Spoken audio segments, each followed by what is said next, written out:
nekog glumca da kaže deca su najbolja publika, pomislim, prijatelju, ti nisi normalan, jebote. To može kaže samo glumac koji nikad nije igrao predstavu u večernjem terminu, ovako za stariju, ozbiljniju publiku, jel? Jer ovakav nastup nema šanse da se prekine zato što je, ne znam, neko od vas progutao kliker.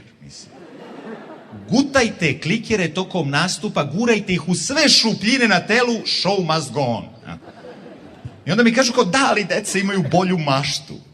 Mislim, evo vam primjer da nemaju. Ulazim kao Petar Pan u publiku da se sakrijem, a zašto nosiš helanke? Pa zato što sam ja Petar Pan. Ako si ti pravi Petar Pan, ajde leti. Ne smem da letim, vidjet će me kapetan Kuka. A kako si došao iz Nedođije ako nisi leteo, a?